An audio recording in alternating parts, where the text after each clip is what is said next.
e também estou coordenadora geral do Fórum Nacional pela Democratização da Comunicação. Queria já chamar para compor a mesa o prefeito de São Paulo e candidato à reeleição, Fernando Haddad.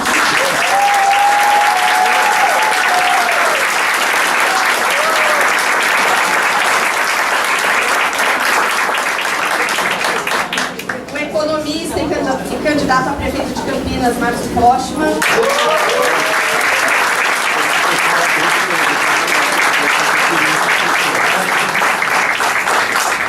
Presidente da Fundação Maurício Grabois, Renato Rabelo.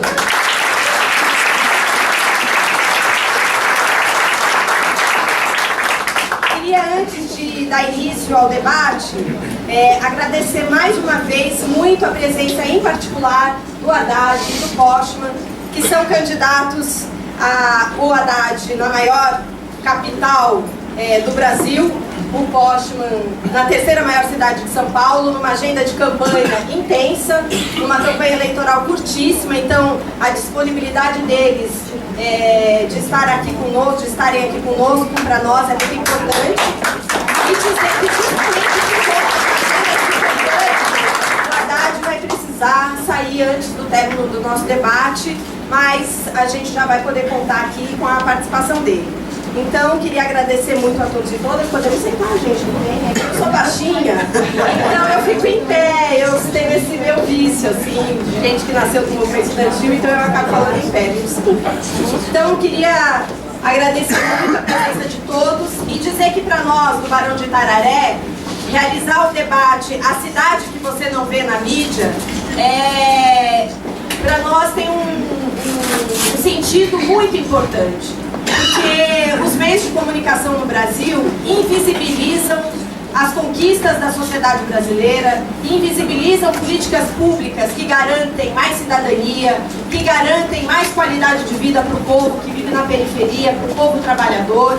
E, portanto, ao invisibilizarem essas políticas públicas desenvolvidas nas nossas cidades, eles estão contribuindo para derrota de projetos políticos de inclusão no nosso país. Nós estamos vendo que essa invisibilização de políticas públicas de inclusão e de cidadania acabaram contribuindo para o aceleramento do golpe que está em curso no nosso país. Então, não primeiramente, mas fora Temer também. E, portanto, no momento eleitoral, discutir o que foi feito nas nossas cidades e que foi negado à nossa população, o conhecimento dessas políticas para nós é fundamental.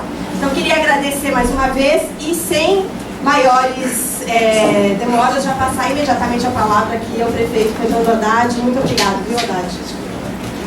Boa noite.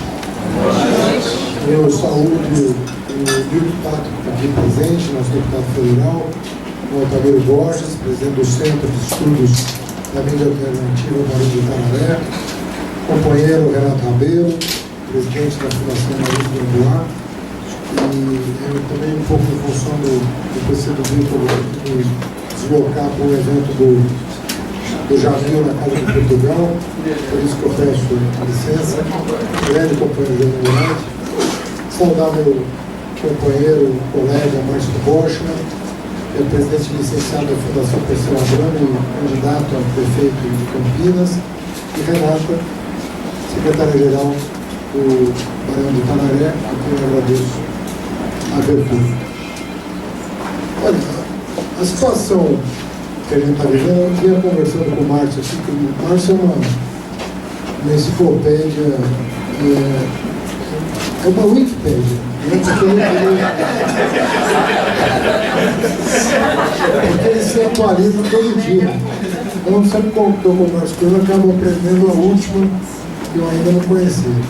Estávamos discutindo sobre a situação política no Brasil, que está na base dessa reunião, que com essa desconstituinte que está acontecendo a partir da PEC 241. A PEC 241 é atentado à Constituição de 88. Ela congela por 20 anos os gastos sociais. Congelar em termos reais os gastos sociais significa relegar a terceiro plano um contingente enorme de brasileiros que não tiveram acesso ainda à primeira jornada de ampliação de direitos sociais no país. Significa dizer que nós estaremos dando uma péssima sinalização e o retorno que nós temos da nossa contestação é de que os gastos sociais não estando congelados vão provocar uma disputa pelo orçamento público que não necessariamente vai prejudicar os mais pobres. Isso é uma visão deles. Acontece que a gente sabe que os pobres têm interesses difusos. Os pobres não têm interesses constituídos. E a grande novidade do século XXI no Brasil foi que talvez pela primeira vez tenha sido dado consequência aos direitos difusos previstos na Constituição. A partir de 2013 a gente olhou mais o interesse difuso do que o interesse organizado.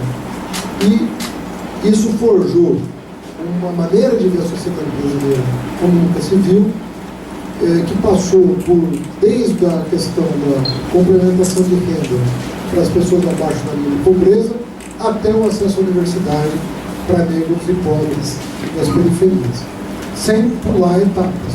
Ou seja, a gente procurou incidir sobre toda a cadeia produtiva, sobre todos os elos da sociedade, para que se constituísse uma visão mais solidária de sociedade num país com um histórico de intolerância, de violência, escravidão, e todas as mazelas que a gente conhece.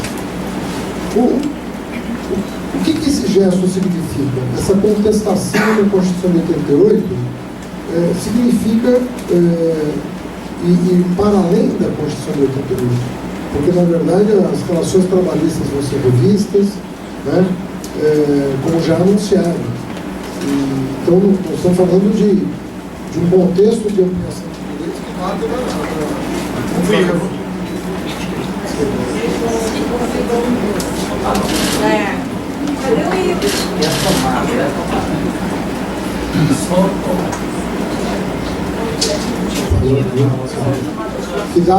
que data da Revolução de 30, na verdade, e com as consequências, sobretudo, na década seguinte, de consolidação das leis trabalhistas no Brasil, e depois, naquele interregno democrático entre duas ditaduras, a volta da democracia em 85 com a Constituição de 88.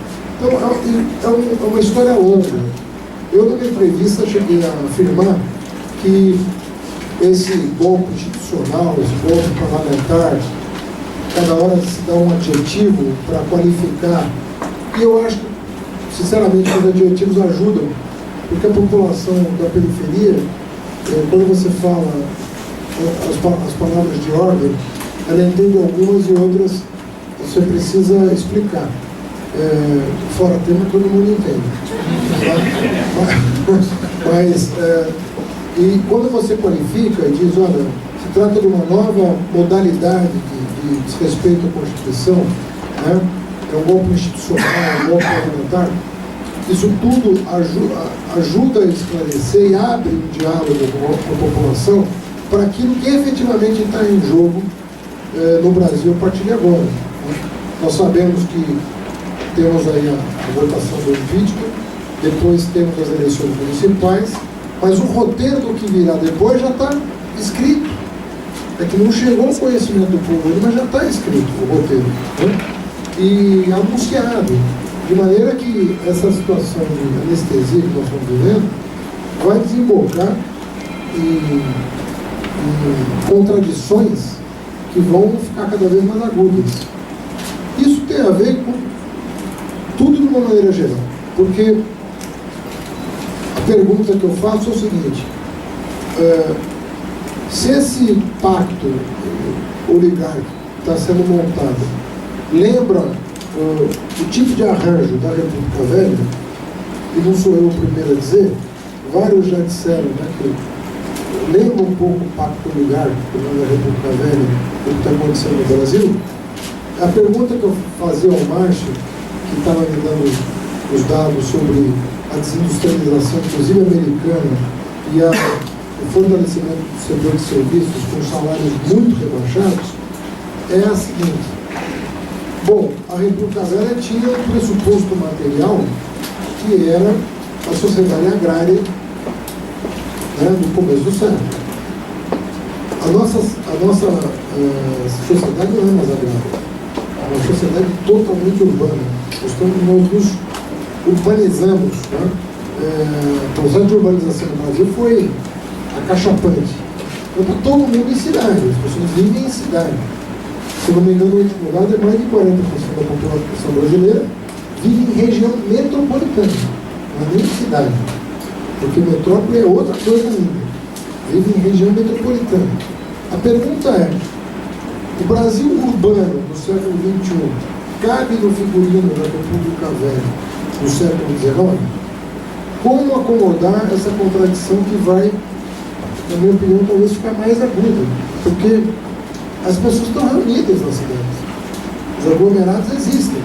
E se você não tiver diante de si a possibilidade de melhorar a qualidade de vida das pessoas a partir da organização territorial, que tem como pressuposto o poder público atuante, que discuta a mobilidade, que discuta a saúde pública, que discuta a educação pública, que discuta o transporte público, acesso à cultura, acesso à habitação de qualidade, saneamento, que é um desdobramento da habitação. Se você não tiver um poder público, como é que você vai conter, né, as paixões que vão emergir no processo de intercâmbio que é próprio das cidades? As cidades não vão parar de promover o encontro entre as pessoas e o intercâmbio de ideias. Então, congelar a capacidade de responder a esse intercâmbio, que é o que está em jogo, vai gerar que tipo de conflito, que tipo de contradição? Eu não sou capaz de prever os desdobramentos políticos dessa etapa tenebrosa, né, se ela for vitoriosa. Qual é o significado real dessa atitude do ponto de vista social? Ou sociopolítico, melhor dizendo, né? Social e político. O problema social a gente é capaz até de prever, mas quais as consequências políticas disso e como governos progressistas vão poder se colocar diante dessa configuração. Quer dizer, a pergunta que vai caber fazer se tudo isso acontecer, coisa que eu não espero que aconteça, é aquelas experiências dos anos 80, né, de governos progressistas, prefeitos e prefeitas progressistas, começaram em São Paulo, em Porto Alegre, em Belo Horizonte, em Fortaleza, a fazer das cidades laboratórios de experiências exitosas de sociabilidade. Qual vai ser o lugar para que isso aconteça nesse contexto? Então nós não podemos estar minando iniciativas que são fundamentais para redescobrir o potencial das cidades, o potencial urbano de transformação social. Porque nós vivemos, e é importante notar, nós vivemos governos municipais interessantes no Brasil justamente a partir da Constituição de 88. E não sem razão. Porque a Constituição de 88, ela significou um empoderamento dos municípios, das cidades. Ela efetivamente, no primeiro momento, descentralizou recursos.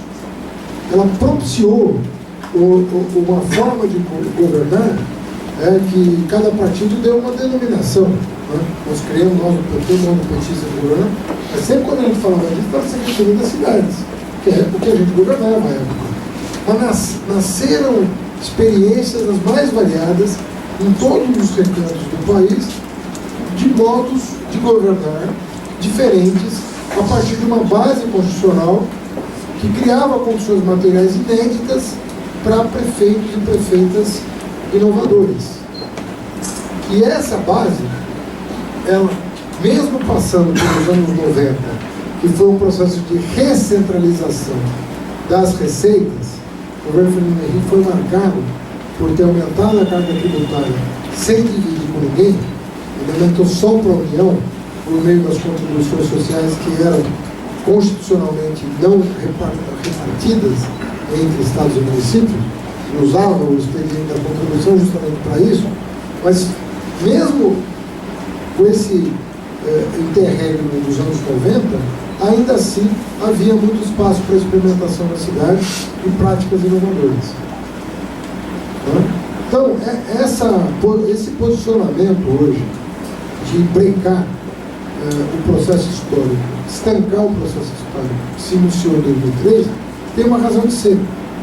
Na visão deles, o Brasil a Constituição de 88, como eles dizem, gostam de dizer, a Constituição de 88 não cabe no orçamento. Essa é a retórica praticamente desde que a Constituição foi promulgada. Né? O Brasil de 88, a Constituição de 88 não cabe no orçamento. Né? E o que a gente vinha dizendo, continua dizendo, é que depende do modelo de sociedade que você tem na cabeça. E o que está acontecendo agora, e os eventos de 2015 e 2016 deixam claríssimo, é que ninguém está disposto, ninguém do andar de cima, está disposto a considerar a dinâmica, a perpetuação daquela dinâmica de inclusão que foi iniciada virtuosamente em 2013. É como se dissesse, olha, acabou. Isso foi um raio em céu azul, num momento específico da economia internacional, da economia brasileira. Isso está encerrado. Nós vamos botar ordem. Né? Botar ordem e o progresso vai ser para poucos, como sempre foi. Então, quando você vê o ministro da Saúde, por exemplo, já desenvolveu os estudos para criar o plano popular, ele já está dizendo que o SUS não vai ser universal. Ele já está... O corolário do plano popular não vai ter SUS. Então, você não precisa dizer na Constituição que não vai ter SUS. Você pode manter o texto constitucional como ele é, mas dependendo de como você combinar esse texto constitucional do ponto de vista material, da capacidade de financiar os direitos previstos, você vai abordar esse processo de inclusão. Então, hoje se discute plano de saúde popular, ou seja, uma afronta ao SUS, que vinha crescendo no Brasil. Aqui em São Paulo cresceu muito o SUS.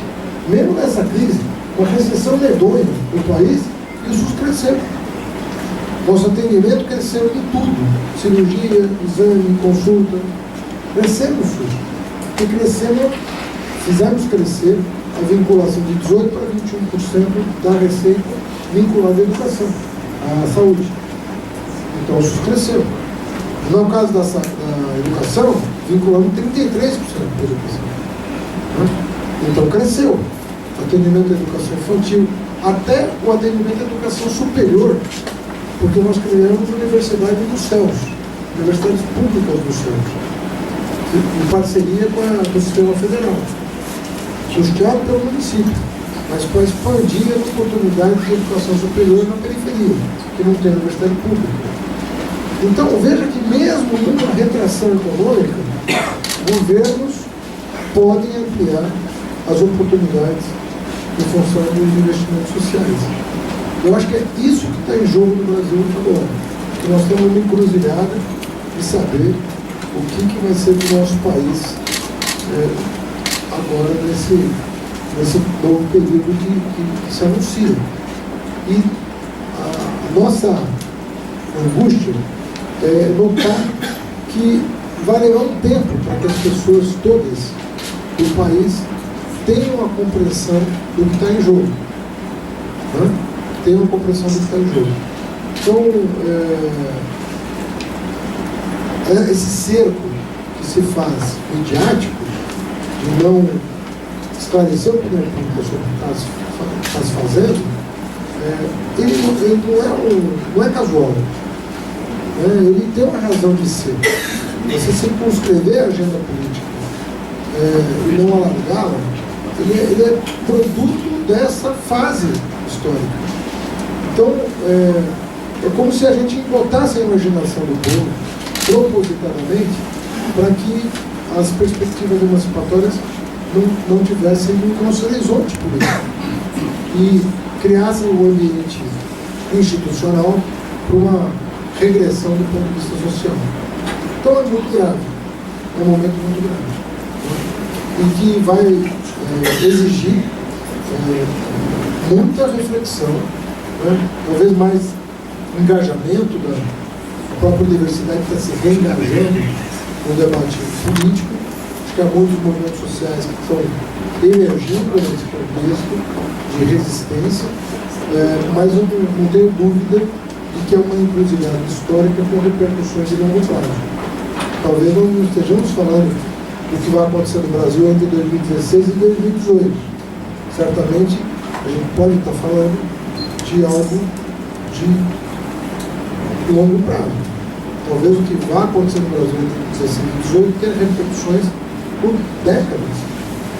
O ciclo histórico pode estar se abrindo se a gente não cuidar dos interesses difusos aos que eu me referi. Que esse povo desorganizado, esse é o que mais vai sofrer as consequências dessa nova ordem. Que as pessoas que não têm a capacidade de resistir à truculência de um Estado insensível às demandas dessa camada social. Então é um momento de muita reflexão, engajamento e ação, para que a gente não ponha a perder o que centenas, milhares de brasileiros lutaram para conquistar no combate à ditadura militar. Vou ficar por aqui, desejando uma boa noite e agradecendo a oportunidade.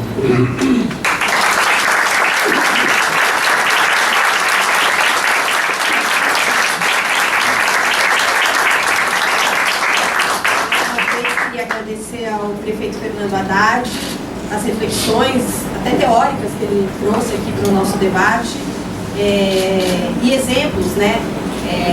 As universidades do céu não contaram com o beneplácito da grande mídia em nenhum momento, como outras políticas públicas que foram desenvolvidas aqui na cidade de São Paulo, e isso contribui para esse ciclo regressivo que nós estamos vivendo. Por isso a importância desse debate e desse processo eleitoral, nós podemos também estar nos aproximando das pessoas, dialogando com a população, no sentido de esclarecer também tudo o que foi feito.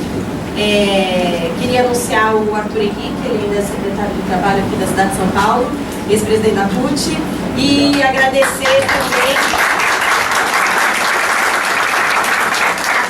a Fundação Maurício Grabois, que é parceira na realização desse evento, e ao agradecer, já passo a palavra para o presidente da Fundação, Renato Rabelo.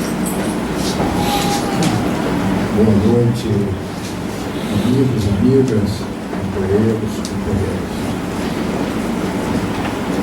Eu partiria do seguinte, a nossa reflexão nesse ato com a presença do prefeito de São Paulo, Fernando Haddad, e com a presença também do nosso posto, candidato a prefeito de Campinas.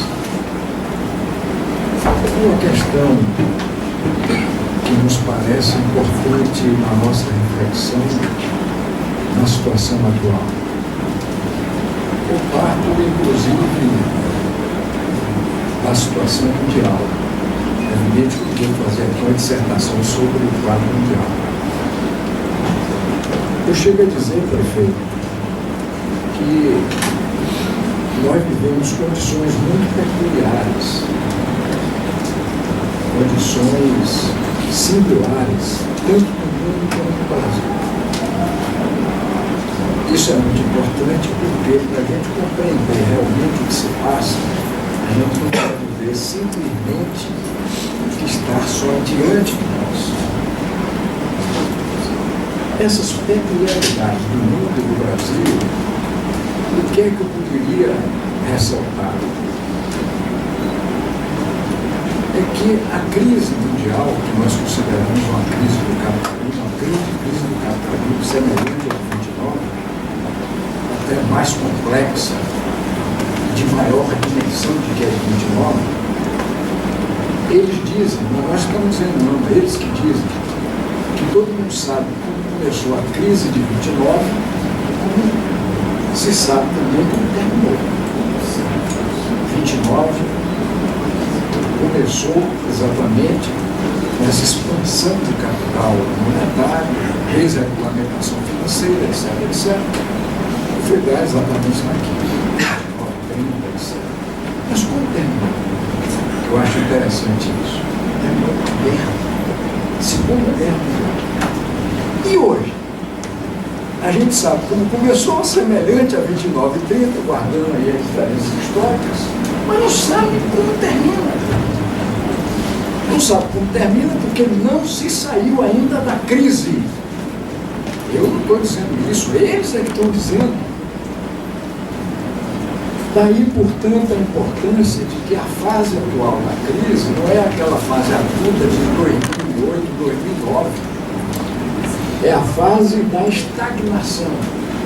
É a fase de uma certa cronicidade da crise que eles não conseguem sair. Então está aqui um aspecto que nós estamos vivendo, é importante, essa peculiaridade. Segunda questão, é uma época atual de dominância financeira. E essa época é uma época que eu considero de um período de um entroncamento histórico.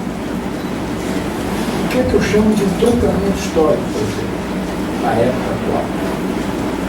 Eu chamo de uma época de um entroncamento histórico porque nós estamos vivendo os estertores de uma época velha. E, por outro lado, nós não conseguimos ainda vislumbrar o limiar de uma nova época. Então nós vivemos esse período que eu chamo de entroncamento.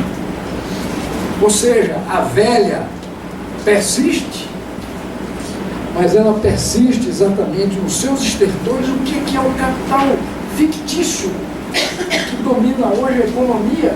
Marx previa que o capital fictício é o fim do capitalismo. Não quer dizer que o fim do capitalismo acaba amanhã.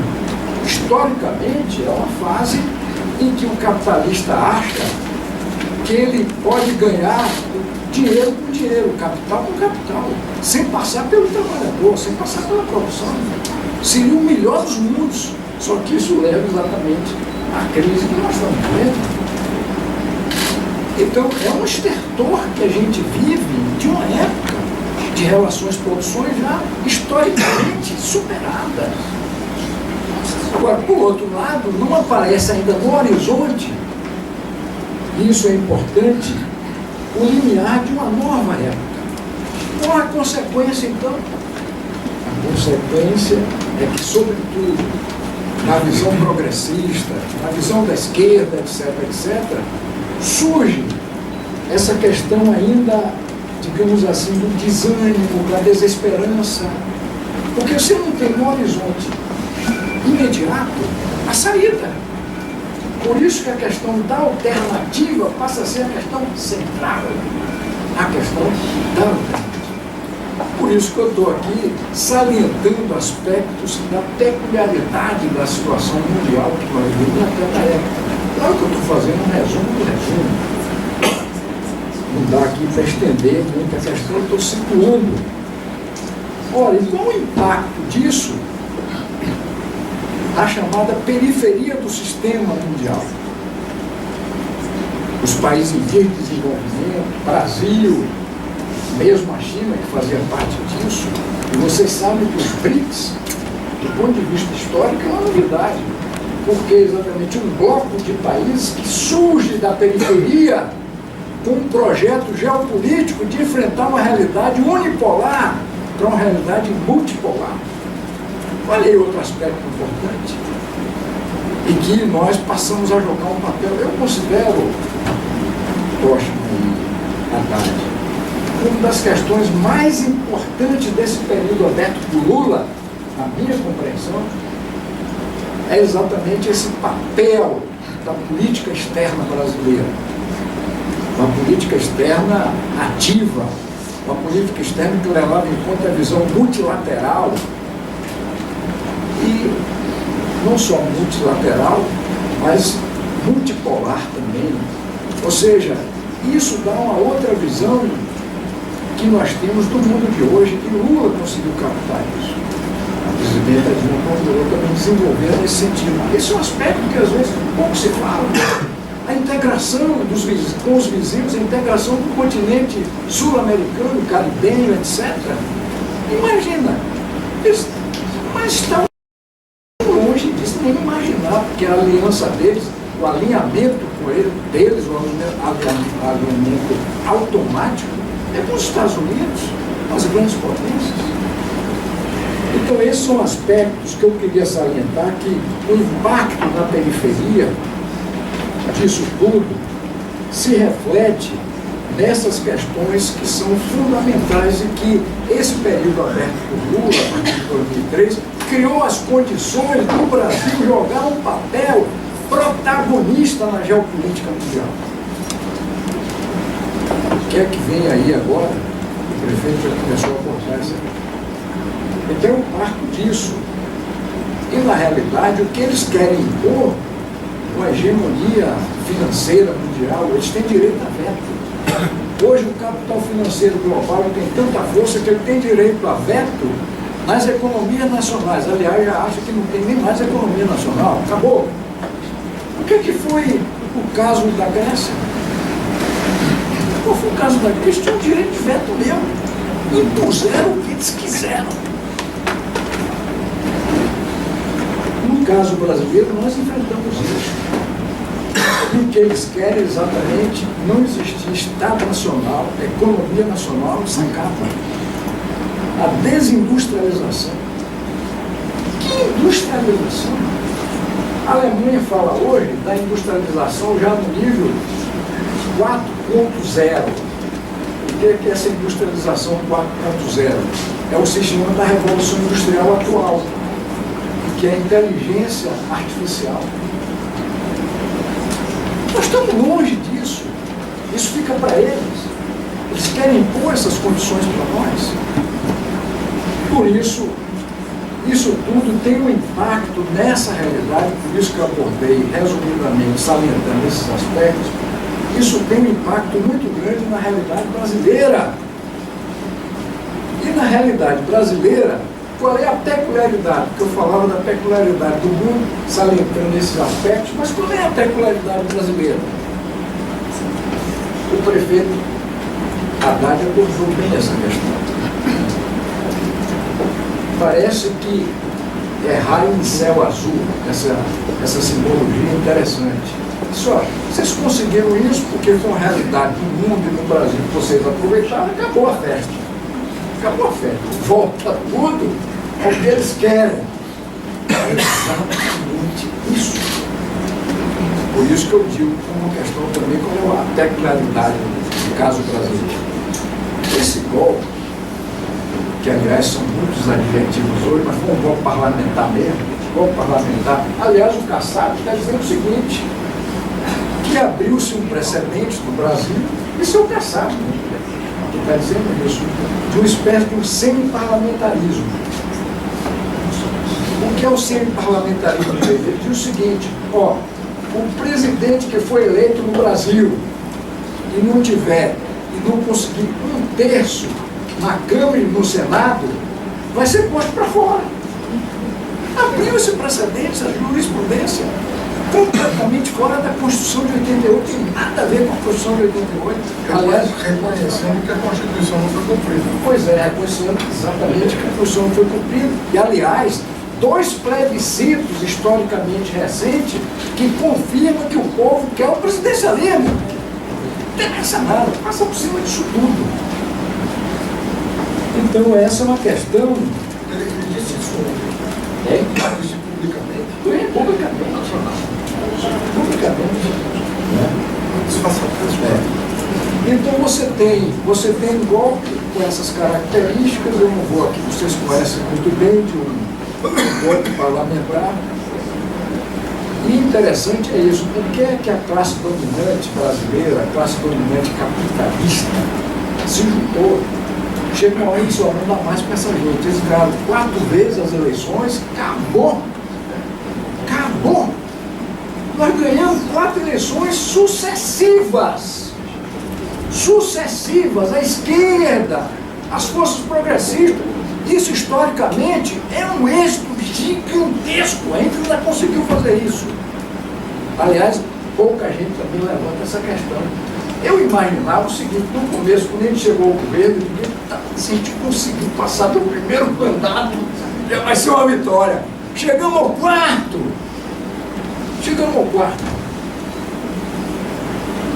Então, essa gente se aproveitando da situação, portanto, de um outro contexto mundial, que é essa crise que eu me referi, e de uma fase de, digamos assim, de estresse, de certo esgotamento do ciclo nosso no Brasil, junta essas duas coisas, e agora é hora de a gente tirar essa gente.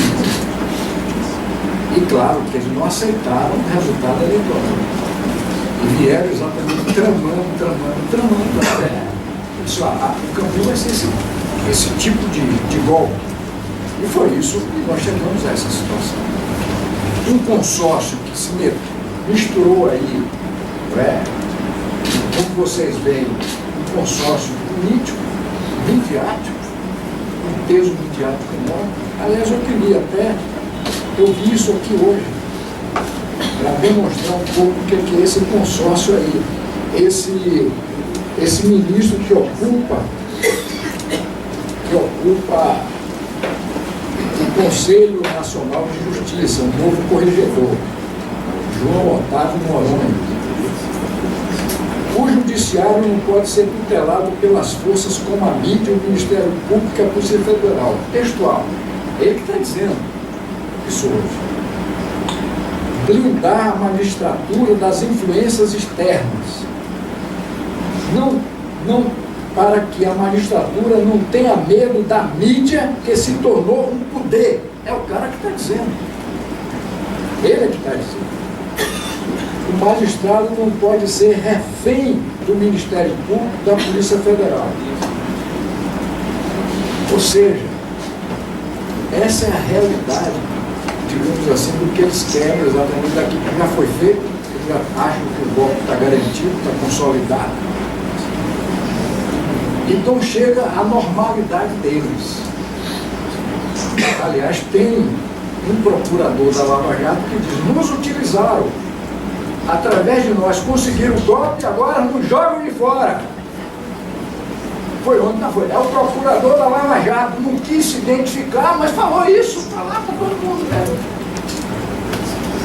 Eu estou ressaltando essas questões para mostrar essa linha da peculiaridade também brasileira e que é importante a gente considerar.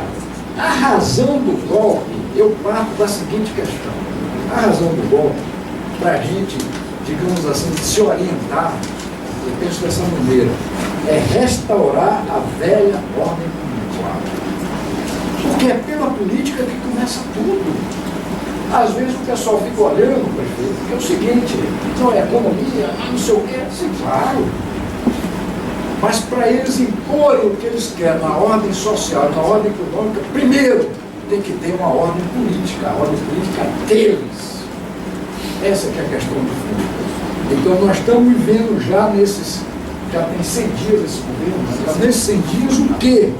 Restaurar a velha ordem política. E restaurar a velha ordem política, aí entra exatamente o que o prefeito Haddad disse. Parece a República Velha. Ah, você viu, esse pessoal foi parar. Parece a República Velha. A tal reconstrução que Temer falou é voltar à República Velha, constituída em 88, e se já está rasgando. Isso em 100 dias, pastor. Em 100 dias. A velocidade do desmonte. Ora, eles conseguiram esse atalho, chegam ao poder, a sede de ter o controle na mão, eles já estão fazendo o diabo. A velocidade disso, isso é que nos espanta. Essa PEC 241, na realidade, a ordem, o pacto social estabelecido depois do regime militar, que redundou exatamente numa Constituição e se rasga. Então essa é uma outra questão que é muito importante a gente levar em conta. Porque eu já tenho aqui 15 minutos, eu queria terminar dizendo o seguinte: diante disso tudo, o que fazer? O que fazer? evidentemente, tem que haver conformação de forças. Não tem jeito. Conformação da esquerda, conformação das forças democráticas, das forças progressistas. Aliás, no nosso último congresso, há 3 anos atrás, nós dizíamos o seguinte, que o Brasil devia procurar uma forma de uma grande conformação da esquerda. Ou seja, não só de partidos, mas de movimentos sociais, personalidades, etc, etc. Isso há mais de 3 anos. Essa tentativa da Frente Brasil Popular, o que é? Vai nesse rumo. A Frente Povo Sem Medo vai nesse rumo. Mas tudo isso ainda é muito embrionário. Muito embrionário. É uma realidade que a gente vai ter que ver como conformar isso. E aí entra a questão: que sociedade construir? Que país construir? No caso nosso. O que é isso?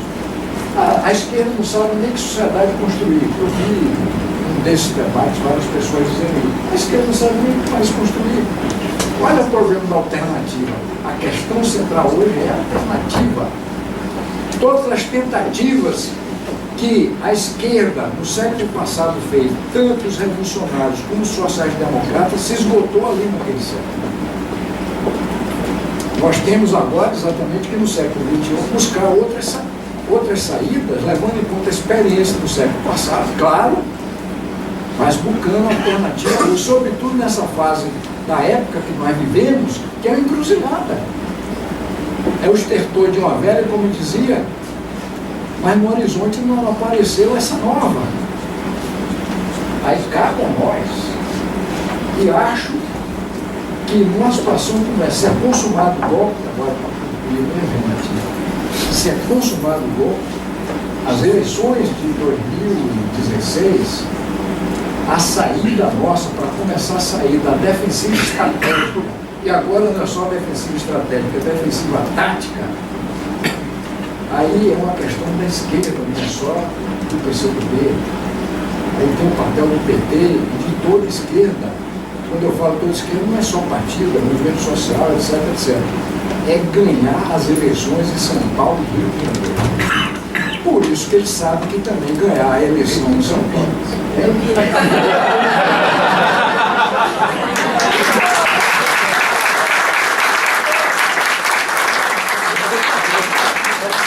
certo que ele tem que ganhar as eleições onde nós estamos estudando. Aliás, queria exatamente citar que Campinas, a candidatura do Postman, é uma candidatura que eu considero uma candidatura atual, justa, e que é muito importante essa candidatura, essa minha candidatura. Por isso, eu podia dizer, por exemplo, da Horizonte de Salvador, que são 2 outras grandes cidades, depois do Rio de São Paulo, também, é verdade? Mas o que eu quero dizer é que essas mega metrópoles como Rio e São Paulo, a gente pode, a partir daí, começar numa luta de definir novas políticas públicas, que é o enfrentamento que a gente vai fazer também. Começar por aí. Daí a importância dessas cidades. Eu tenho estado no Rio acompanhando a campanha da Jandira Fegali, nós sabemos que não é fácil. O prefeito Haddad já teve por lá também, o Rio já teve por aqui. Eu acho que esse é um grande desafio. Agora, com essa eleição relâmpago, não vai ser fácil. Não vai ser fácil. Então, a gente tem que conformar as nossas forças, ver como é que a gente volta a acumular forças, aí sim, definindo melhor qual é a nossa alternativa, qual é o nosso projeto. Isso é tema para um outro debate, a importância da cultura.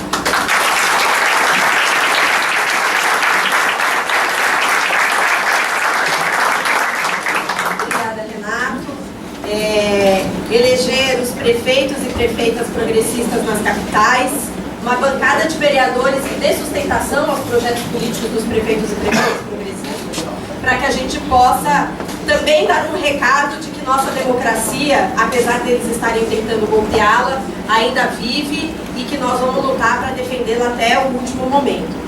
Vou passar a palavra agora então para o Márcio Postman, agradecendo muitíssimo a vinda dele de Campinas para cá, para que ele possa fazer aqui a sua contribuição.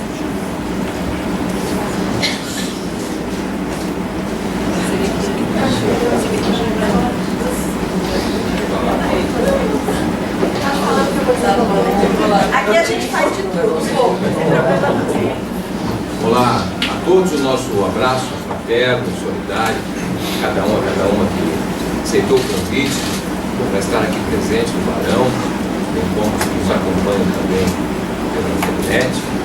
Certamente é uma satisfação enorme poder compartilhar dessa mesa com o nosso prefeito, liberar Márcia, o prefeito dessa cidade, nos próximos 4 anos, assim como a presença do Renato, não apenas por parte do Brasil, mas também a fundação dos Gravóis, que tem tido com a Fundação Pessoal Branco uma excelente relação da construção de atividades conjuntas. Atividades, amigos aqui, sob a direção do Renato Quinto Baixo. A gente puxou o fio aqui. Desligou o som.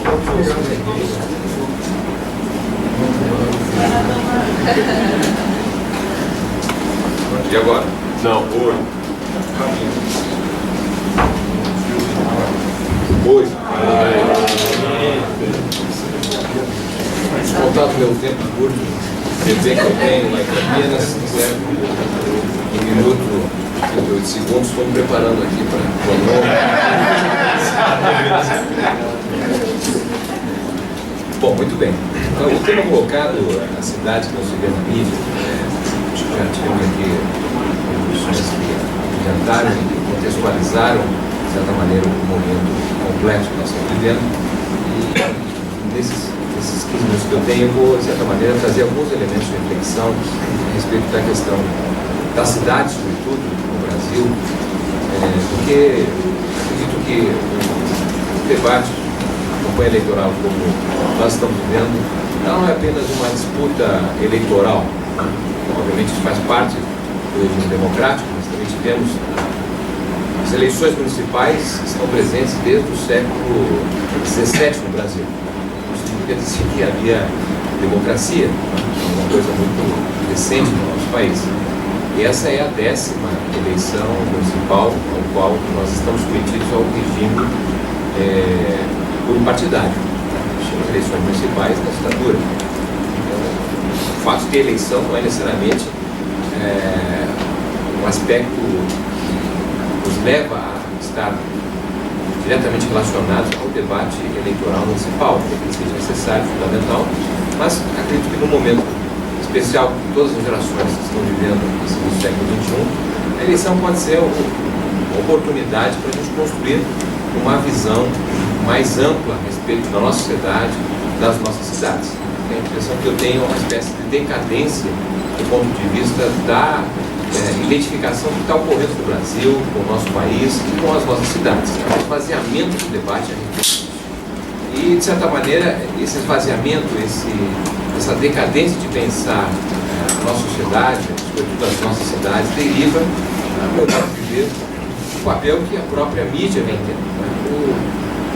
O Barbosa definia a imprensa como comprometimento com a verdade, mas, sobretudo, o entendimento que a imprensa seriam os olhos e ouvidos da sociedade. Os olhos e ouvidos. A sociedade vê a realidade com base na mídia. Obviamente, nós não podemos acreditar que isso seja uma verdade nos dias de hoje.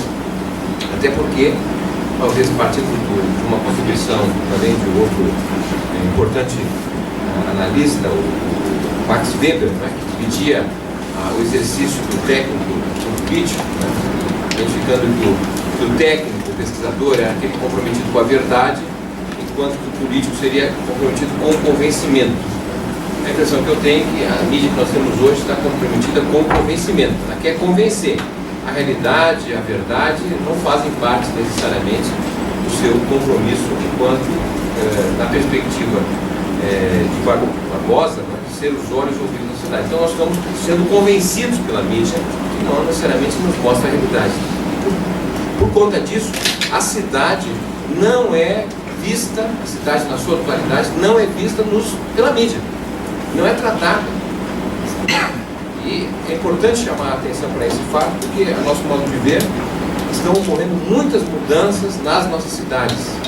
Mudanças que dizem respeito não apenas àquilo que o Fernando chamou a atenção com propriedade, nós estamos vivendo consequências no curto prazo de algo que se ganhará dimensão no longo prazo.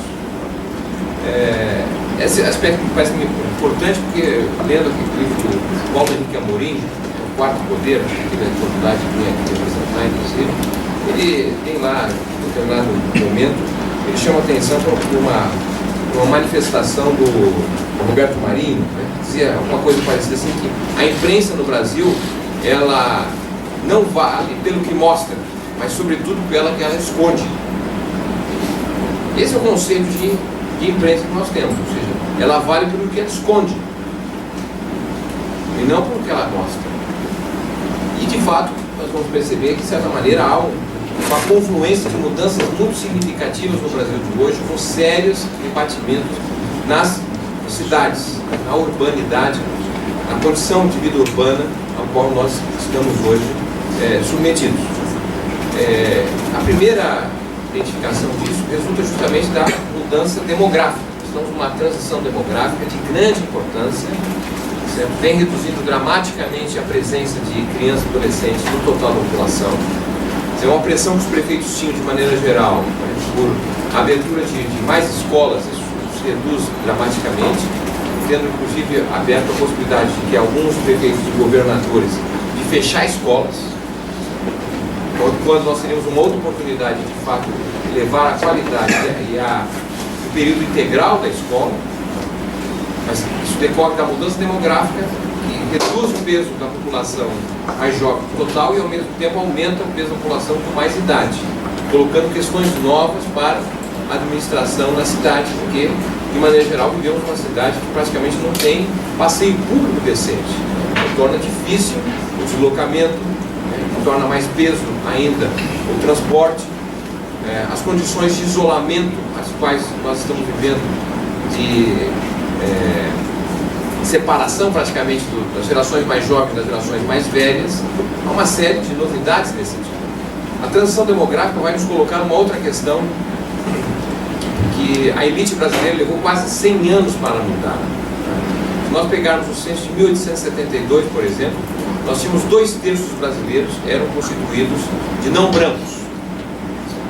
E aqui há no final do século XIX uma tese para explicar que o atraso brasileiro, sendo comparado com os Estados Unidos, decorreria justamente da presença da migração dos escravos, dos negros. Então era necessário gerar uma condição de branqueamento da população, debates e registro do parlamento do Império no final do século XIX, a opção por trazer imigrantes brancos, fundamentalmente. Isso vai fazer com que entre 1872 a 1940, nós que tínhamos 2/3 da população constituída de não brancos, passa a ser 1/3 da população em 1940 e se mantém praticamente até 1980 essa mesma relação.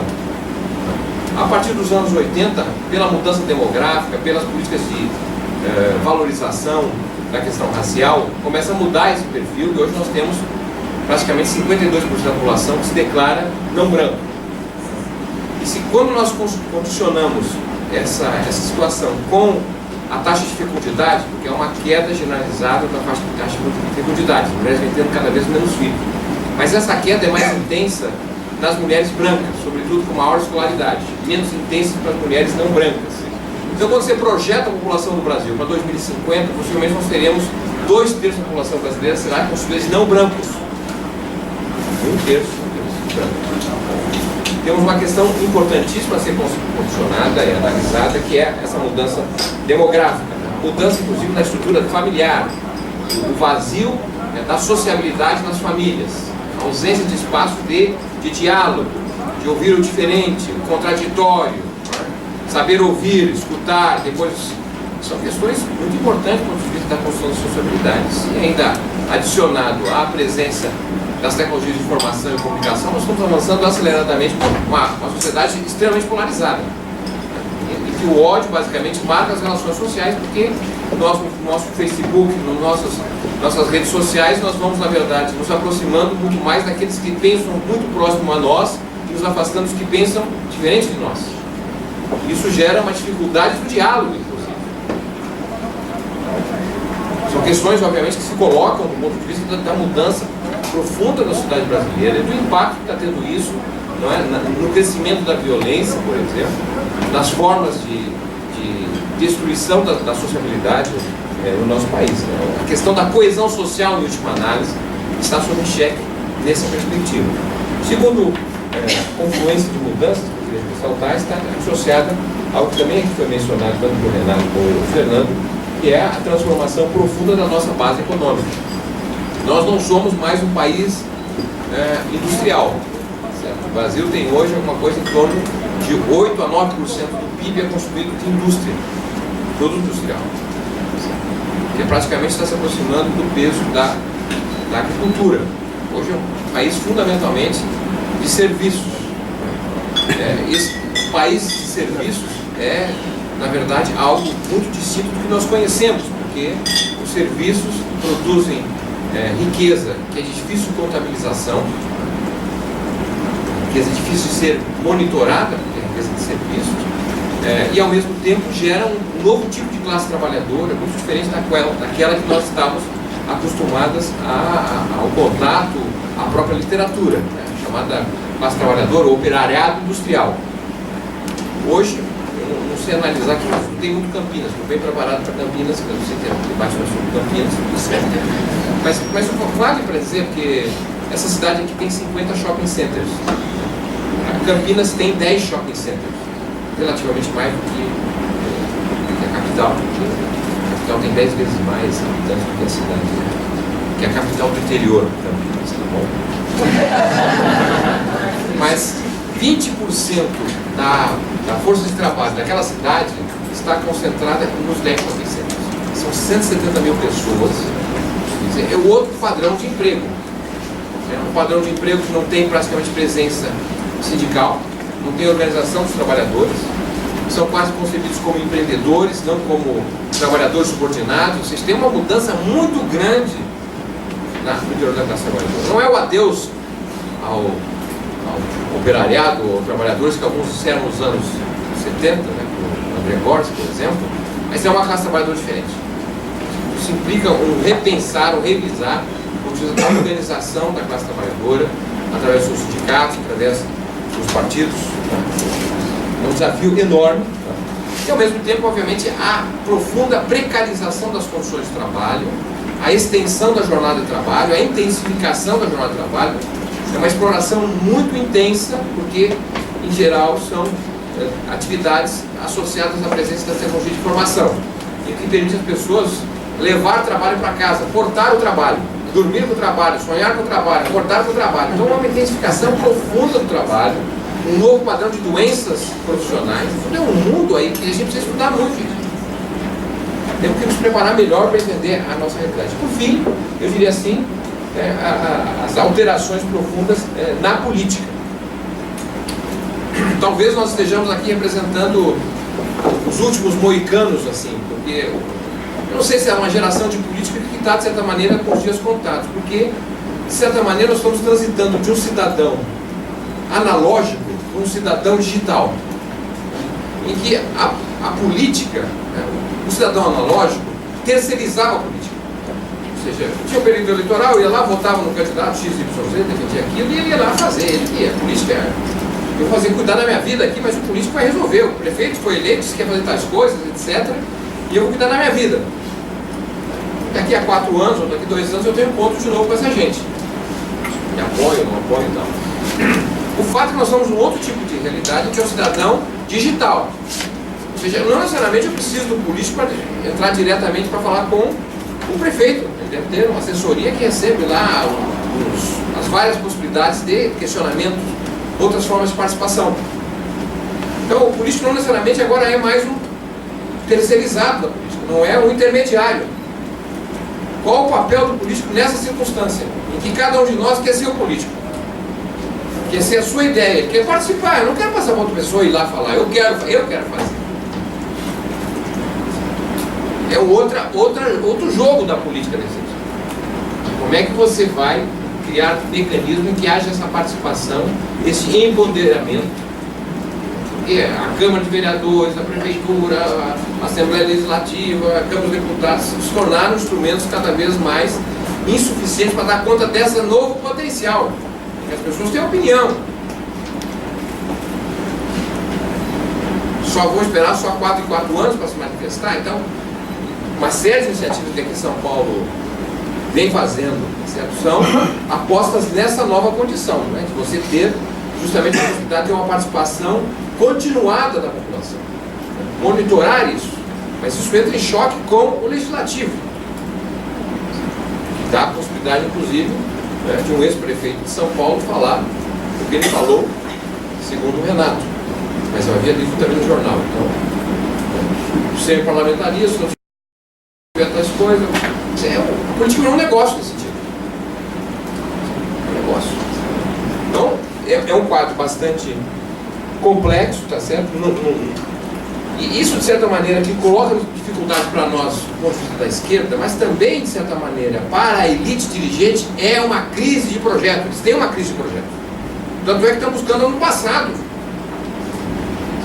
Aqui no Brasil, sempre dizia a tese do Fiore, que é o seguinte, aqui é sempre fugir para frente. Você não resolve os problemas, você foge para frente. O ciclo da industrialização foi isso. Você não faz reforma agrária, não resolve o problema, mas foge para frente porque a industrialização vai gerar emprego, vai resolver os problemas, você foge para frente. Eles não estão fugindo para frente. Mas para trás, não sei. Isso a gente vai ver um pouco mais à frente. E isso está rebatendo diretamente no padrão de cidades que nós temos. 15 minutos, 10. Nós temos 3 tipos de cidade hoje no Brasil. Nós tivemos um momento em que as cidades que mais cresciam eram as cidades de base industrial, então aqui São Paulo era a locomotiva do Brasil e várias outras cidades nesse sentido, né? Mas hoje o que puxa o padrão de crescimento são 34% das cidades brasileiras que crescem mais de 7% ao ano. Cresce como a China, vamos dizer assim, que são as cidades agropecuárias, cidades vinculadas ao agronegócio, com um padrão de exclusão muito intenso. Depois você tem um outro padrão de cidades que crescem entre 0 até 7%, abaixo de 7%, que são cidades médias e algumas cidades grandes. E depois você tem o seguinte, você tem 15% das cidades brasileiras que crescem, não crescem, decrescem. Não consegue crescer nem 0%, não cresce. Então tem uma leva de cidades que estão virando cidades fantasmas, cidades que não têm base econômica, cidades em que há expulsão de pessoas. Então, cidades muito diferentes, eu diria assim, dessa perspectiva de imaginar que o Brasil, dentro desse conceito de uma sociedade urbana, nós temos realidades muito diferentes, sociedade muito mais heterogênea nesse sentido, que deriva dessas consequências de uma mudança demográfica tão intensa, concentrada, de uma transformação profunda na base econômica e nas repercussões do ponto de vista da política. Muito obrigado pela oportunidade.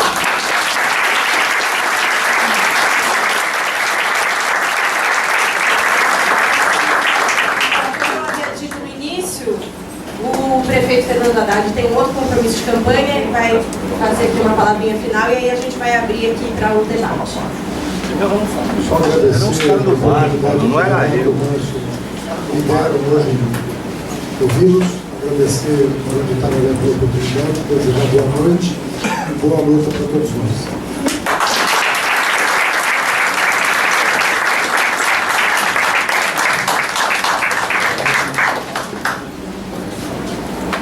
Bom, gente, depois dessas 3 apresentações de altíssimo nível, né, político e teórico até aqui no nosso debate, eu queria propor então para vocês que a gente abrisse 10, no máximo 10 perguntas ou intervenções. Se a gente pudesse fazer tudo numa toada, os nossos debatedores anotam aqui as perguntas e ao final a gente faz aqui o fecho. Então quem quiser se inscrever, levanta a mão e a gente, não sei o nome de todo mundo, tem bastante gente nova, mas a gente vai organizando aqui. O Edu Guimarães está por aí, ele tinha pedido para fazer uso da palavra, mas não podemos ver aqui. Alguém... Eu abri 10 intervenções, gente. Se vocês... Então aqui a primeira... Você quer falar daí mesmo? Não, falando aqui também. Então vem aqui, por favor. A senhora aproveita, fala o nome e já faz a pergunta. E se quem mais quiser, pode vir fazer uma filinha aqui atrás dela, talvez até facilite. Boa noite. Vou me apresentar assim. Nasci no dia 13 de dezembro de 1968, dia da criação do AI-5. Ou seja, já nasci protestante. Bora ver. Gente, meu nome é Cláudia, eu sou de movimento social, de moradia. E o que acontece, eu já falei em outros lugares, o que eu vejo é que a população não está entendendo o que está acontecendo, ainda não caiu a ficha. O diálogo não chegou na base. Então, assim,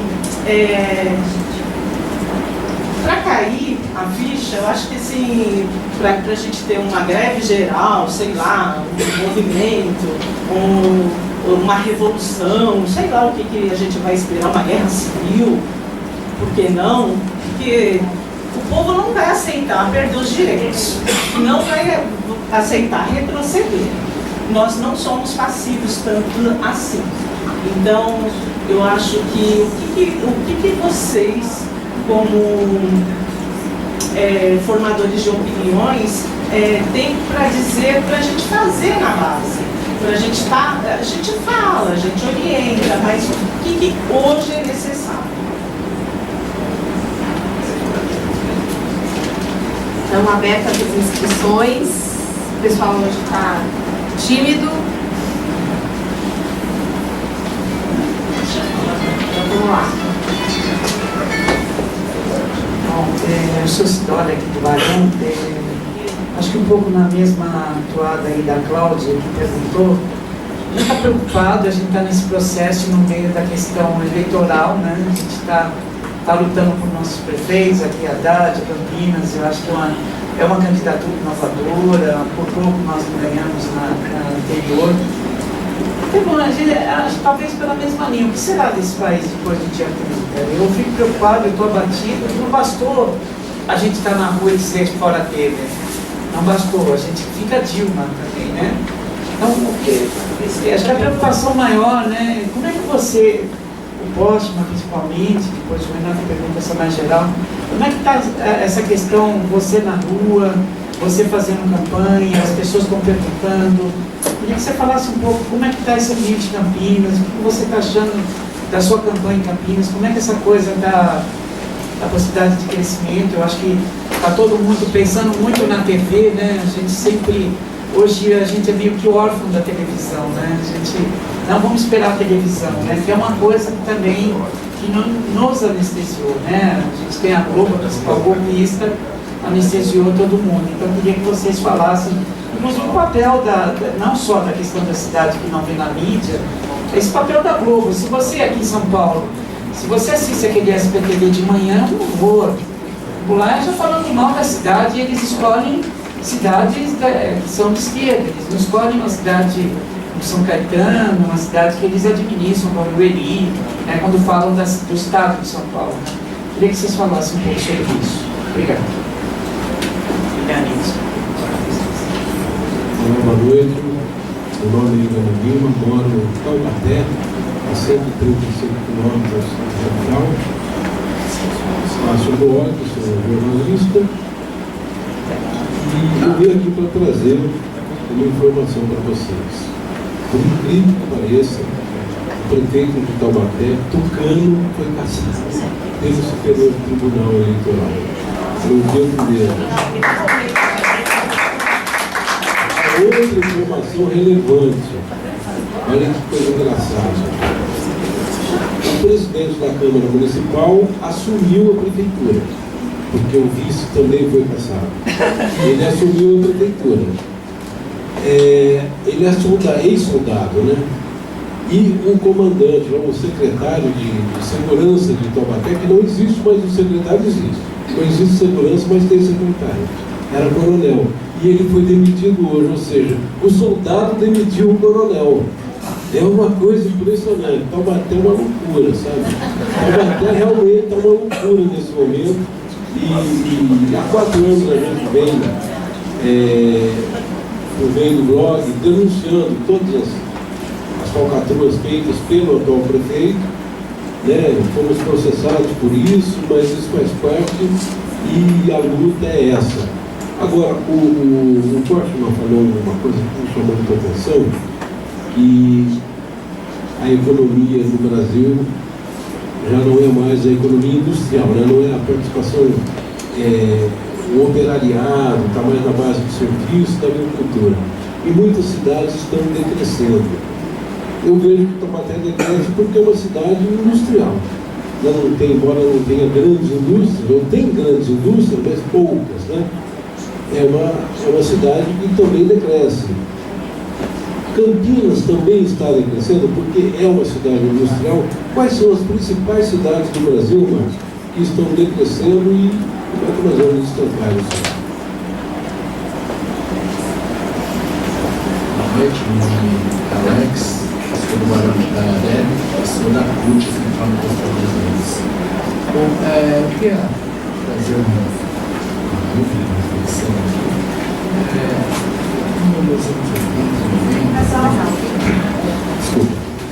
Nos anos 80 e 90, com a elevação do neoliberalismo, o avanço do neoliberalismo no Brasil, o seu principal cálculo cultural que nos deixa é a lógica do consumismo que leva ao individualismo, né? E que nesse processo, se antigamente nós tínhamos a fala de que a união faz a força, a gente passa a ter uma fala de cada um por si, cada um por si, Deus por todos, né? Algo mais ou menos assim. E aí você tem o avanço também das tecnologias de informação e comunicação, também, que acaba fazendo isso que o Márcio trouxe pra gente, que é você falar entre os seus parecidos, os seus iguais.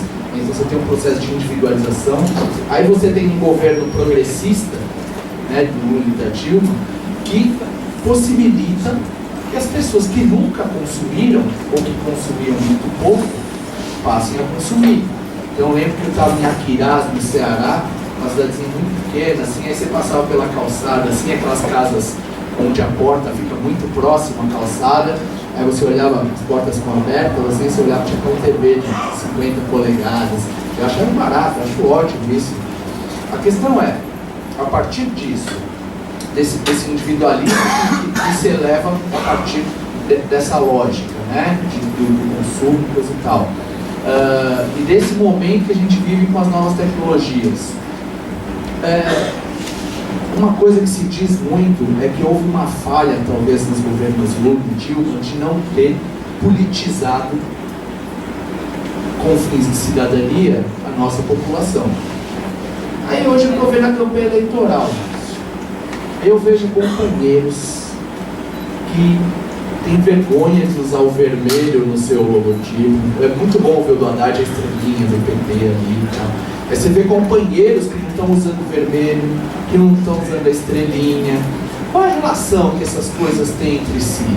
Né? Quer dizer, e outra coisa que eu acho que é importante a gente pensar aqui, se nessa lógica do individualismo que eu trouxe, as pessoas acham que elas vão conseguir se autorrepresentar por causa desses espaços virtuais, qual é o papel dos movimentos sociais enquanto agrupamento de reivindicação, de protesto, de manifestação dos direitos?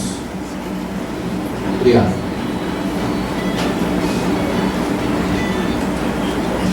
Bom, se não tiver mais ninguém para fazer questionamentos, enfim, a gente falou que ia abrir algumas, então a gente, quem quiser ainda fazer alguma pergunta, se inscreve aqui no quadro dela.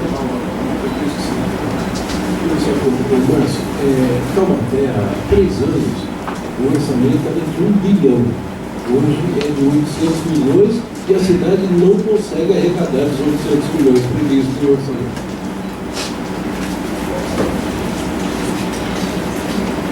Oi, boa noite, eu sou Ana Cecília, aposentada, e eu gostaria, assim, sobre as peculiaridades, né? Querer entender e saber o que fazer para unir a esquerda. Para a esquerda cometer os mesmos erros, 54, 64, e como está junto o partido, como está junto o movimento sindical, movimento social, intervindo nesse golpe, impedindo esse golpe, né?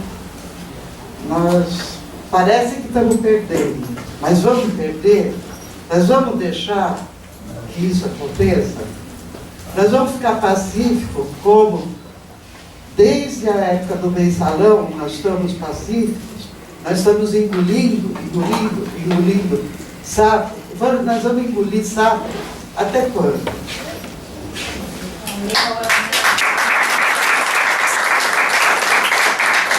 Bom, ninguém mais se inscreveu, então já vou passar aqui a palavra para o Renato fazer as considerações, depois para o Márcio. Bem, eu acho que as questões levantadas, elas têm razão de ser em função dessa realidade que nós vivemos. A população, de uma maneira geral, ela não se deu conta aí do que está acontecendo. Isso não é a questão porque é o Brasil, isso é no mundo inteiro. Vai mundo aí de intensidades, etc., de tradições que tem. Né? Você pega a Argentina, sempre diz que o povo argentino é mais politizado do que o nosso, mas isso é difícil dizer isso. Né? Tudo isso é relativo, não é bem assim. O que eu acho é que o processo da consciência política se dá de forma desigual. Essa é a realidade. A consciência política não se dá por igual. O povo todo mundo compreende, todo mundo vai à luta. Não é bem assim. Até mesmo os movimentos de massa, que as pessoas acham, por que a massa não foi para a rua, por que não se mobilizou, etc, etc. Parece que por a gente ter as palavras de ordem justas, que a população tinha que se mobilizar logo. Não é bem assim. E vocês sabem que as grandes mobilizações, talvez as maiores, surgem por questões que é uma centelha que a gente nem prevê. Nem prevê. Pode ver. As grandes mobilizações, às vezes, é um catalisador que é uma centelha que dispara.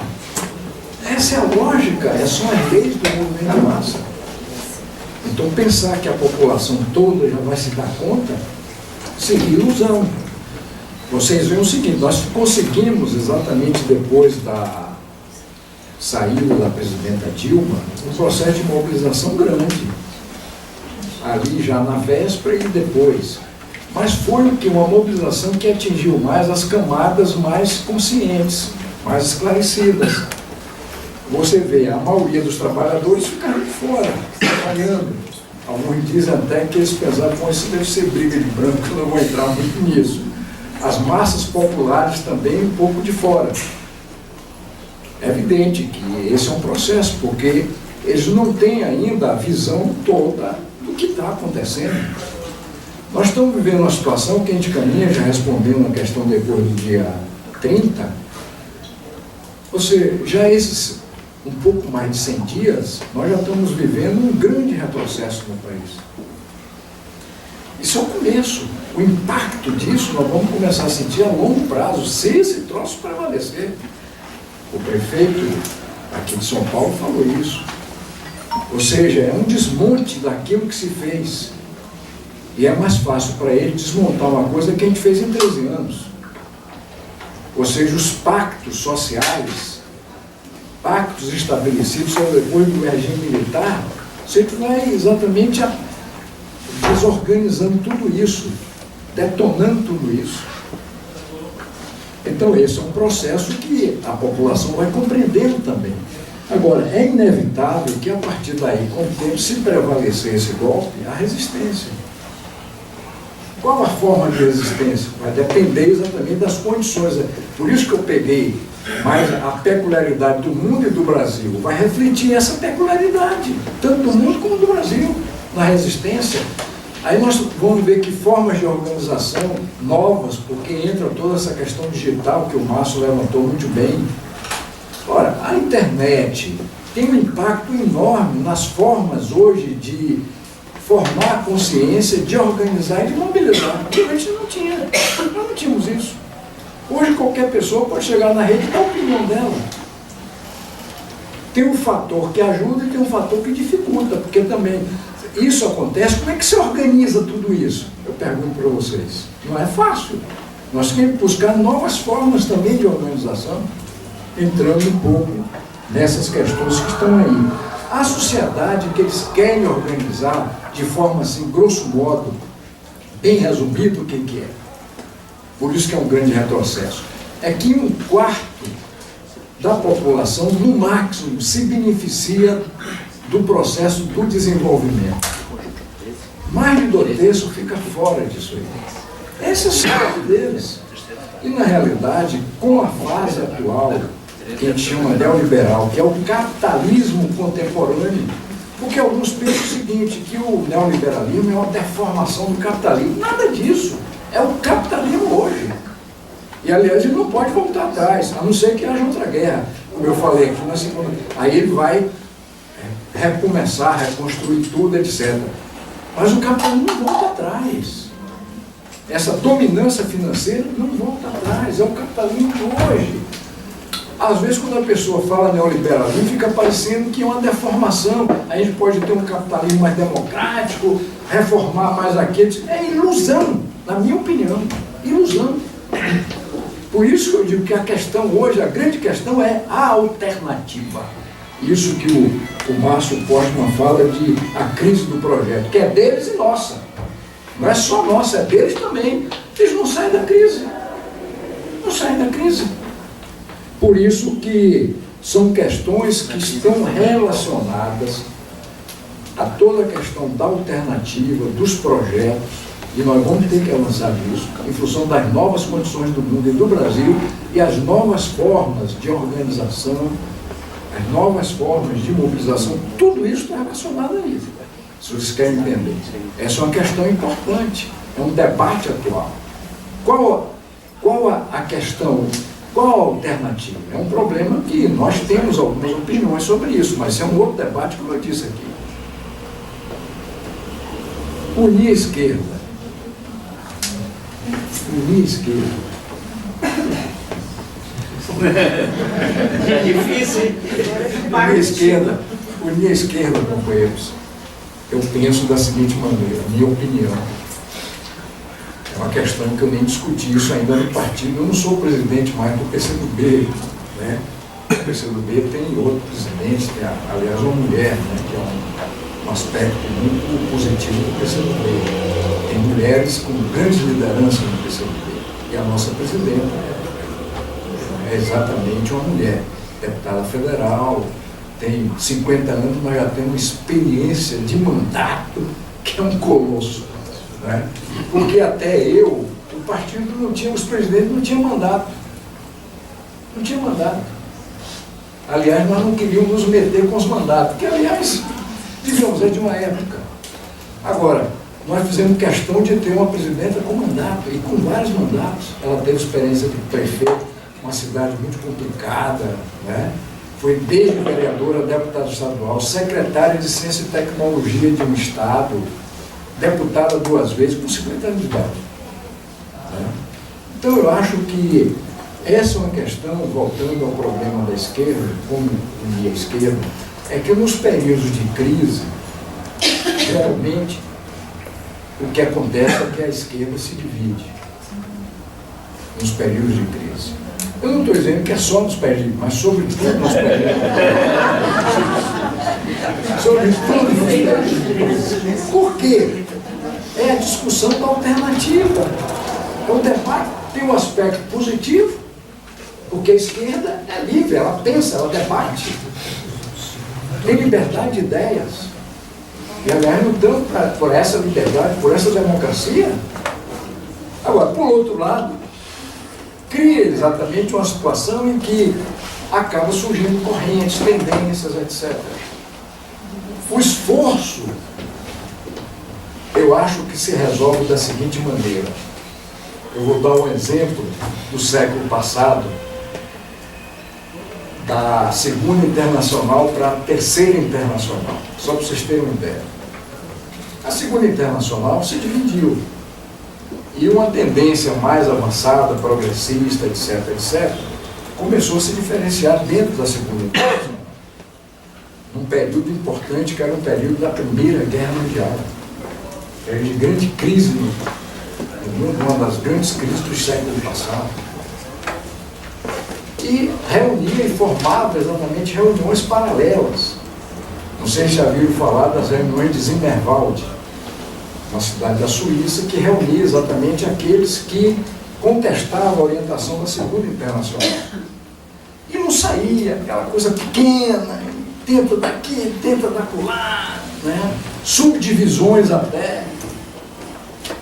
Sabe como é que essa esquerda passou a prevalecer e saiu daquela fase da Segunda Internacional?